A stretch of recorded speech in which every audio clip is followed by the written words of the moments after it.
ಎಲ್ಲ ಶವರ್ಮಾ ಆಹಾರ ತಯಾರಕರುಗಳು ತಮ್ಮ ಉದ್ದಿಮೆಗೆ FSSAI ನೋಂದಣಿ ಪರವಾನಗಿಯನ್ನು ಪಡೆದುಕೊಂಡು ವ್ಯಾಪಾರದ ಸ್ಥಳದಲ್ಲಿ ಸಾರ್ವಜನಿಕರ ಗಮನಕ್ಕೆ ಬರುವಂತೆ ಪ್ರದರ್ಶಿಸಬೇಕು.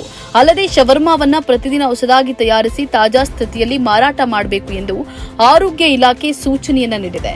ಶವರ್ಮಾ ಆಹಾರ ಪದಾರ್ಥವನ್ನು ಸೇವಿಸಿ ಅಸ್ವಸ್ಥ ಕುರಿತ ವರದಿಗಳು ಮಾಧ್ಯಮಗಳಲ್ಲಿ ಪ್ರಕಟವಾಗಿರುವುದರಿಂದ ಬಿಬಿಎಂಪಿ ವಲಯಗಳು ಬೆಂಗಳೂರು ನಗರ ಜಿಲ್ಲೆ, ಬೆಂಗಳೂರು ಗ್ರಾಮಾಂತರ ಜಿಲ್ಲೆ, ಮೈಸೂರು, ತುಮಕೂರು, ಹುಬ್ಬಳ್ಳಿ, ಧಾರವಾಡ, ಮಂಗಳೂರು, ಬಳ್ಳಾರಿ ಮತ್ತು ಬೆಳಗಾವಿ ಜಿಲ್ಲೆಗಳ ಕಾರ್ಪೊರೇಷನ್ ವ್ಯಾಪ್ತಿಗಳಲ್ಲಿ ಮಾರಾಟ ಮಾಡಲಾಗ್ತಾ ಇರುವ ಶವರ್ಮದ ಆಹಾರ ಮಾದರಿಗಳನ್ನು ವಿಶ್ಲೇಷಣೆಗೆ ಒಳಪಡಿಸಲಾಗಿತ್ತು.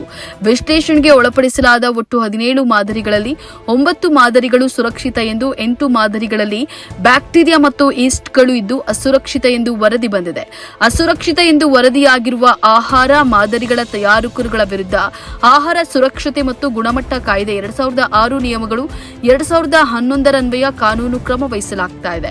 ಬ್ಯಾಕ್ಟೀರಿಯಾ ಮತ್ತು ಈಸ್ಟ್ಗಳು ಆಹಾರ ತಯಾರಿಕೆ ಸಂದರ್ಭದಲ್ಲಿನ ನೈರ್ಮಲ್ಯತೆಯ ಕೊರತೆ, ದೀರ್ಘಕಾಲದ ಸಂಗ್ರಹಣೆ ಮತ್ತು ವಿತರಣೆಯ ಸಂದರ್ಭದಲ್ಲಿನ ನೈರ್ಮಲ್ಯತೆ ಕೊರತೆಯಿಂದಾಗಿ ಕಂಡು ಬರಬಹುದಾಗಿರುತ್ತದೆ.